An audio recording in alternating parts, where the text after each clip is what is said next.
From St. Louis Public Radio. This is St. Louis on the Air.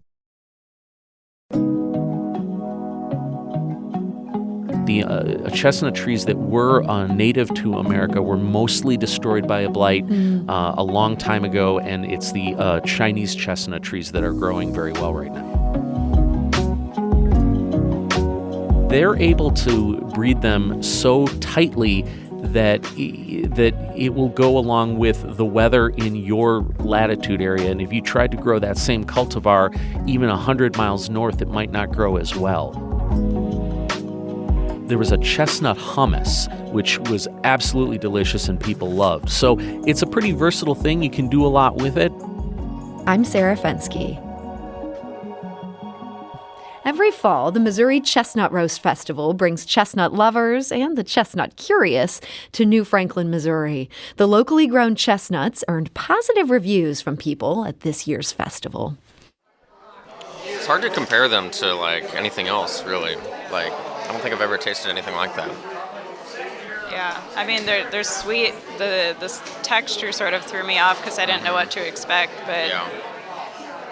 They're good. Yeah. I like them. And that is Daniel Black and Elizabeth DeMeyer of Columbia tasting chestnuts at the Missouri Chestnut Roast Festival. Now, this annual festival isn't just about local nuts. It's also about the possibilities that could come with their cultivation. The festival is held at the MU Horticulture and Agroforestry Research Center farm. And there, the University of Missouri actively explores markets and marketing techniques for Missouri-grown chestnuts. And joining us now with more on this story is Jonathan Ahl. He is St. Louis Public Radio's Rolla correspondent. He's the Missouri reporter for Harvest Public Media, and he has a story about this up on our website right at this moment. So, Jonathan, welcome. Pleasure to be here, Sarah. Thank you. So, Jonathan, is there really a good economic reason for Missouri farmers to get into the chestnut business at this time? There can be. If you are looking to run a small farm profitably, chestnuts might be the answer because they're high value.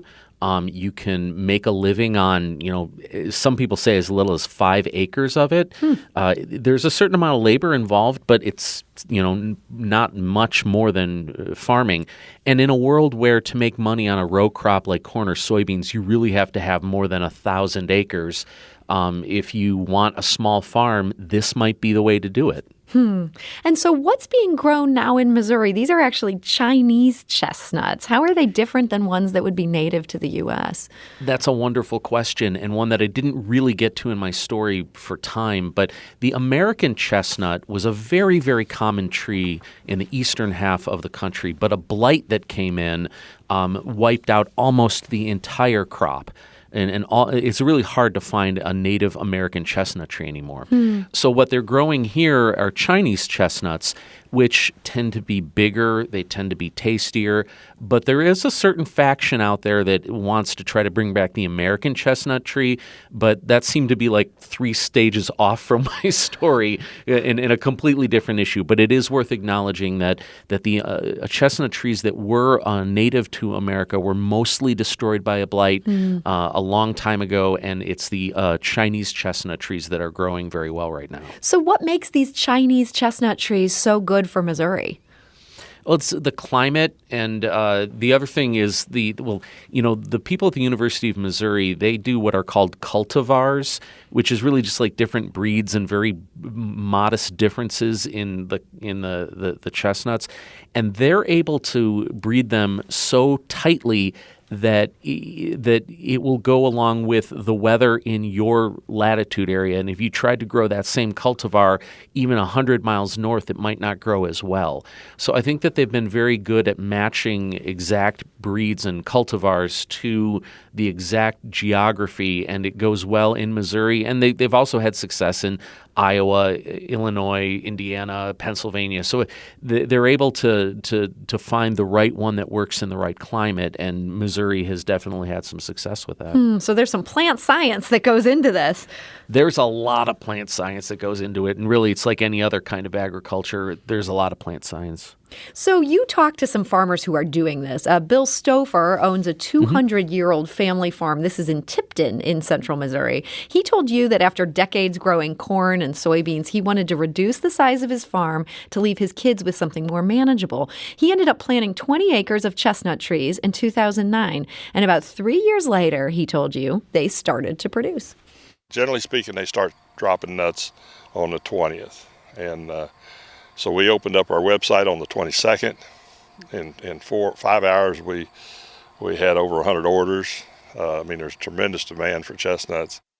So that's Bill Stouffer. Jonathan, I'm kind of taken aback. Where does this tremendous demand for chestnuts come from? Well, it mostly comes from people who have really fond memories of some kind of chestnut thing in their past.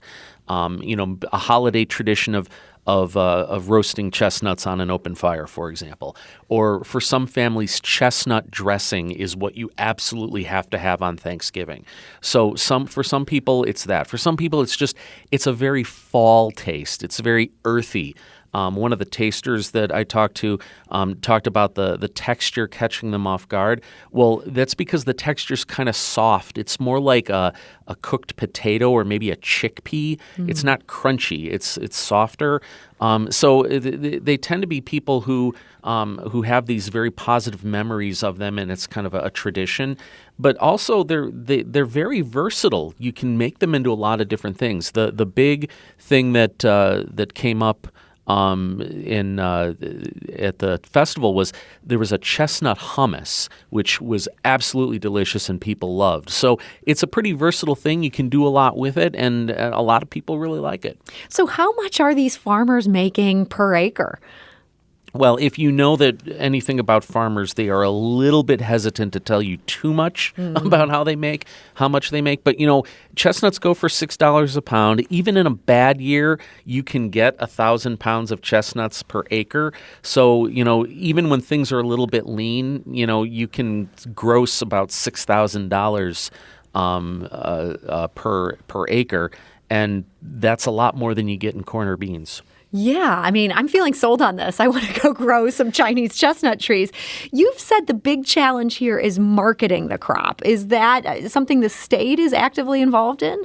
Well, yes, but it's a little bit deceiving because with marketing, they don't have to do any marketing right now. Because right now the demand is so much higher than the supply. Bill Stouffer, his marketing budget is zero. He sends out an email and posts it on his website. He sells out. Wow. But if we do get to the point where we can meet the demand, then there might be the thing of, well, then we need to start, trying to get more people interested in chestnuts.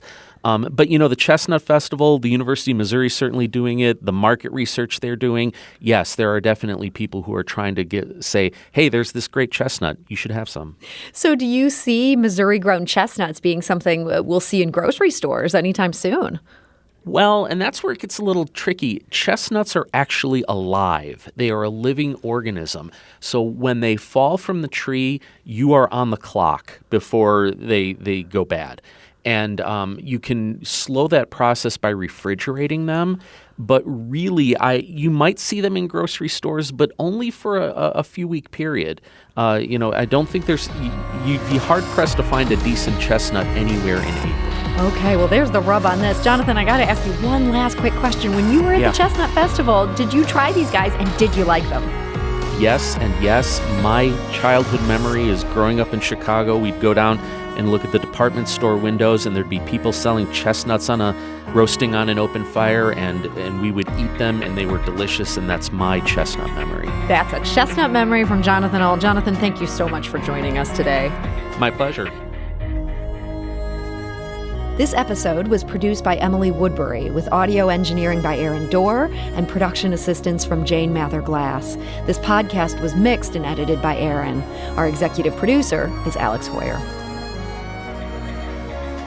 St. Louis on the Air is a production of St. Louis Public Radio. Understanding starts here. If you learned something new from today's episode, consider leaving us a review and rating on Apple Podcasts on the App Store. It's the easiest way to help people discover our show. We appreciate it. Thank you. St. Louis Public Radio is a member-supported service of the University of Missouri, St. Louis.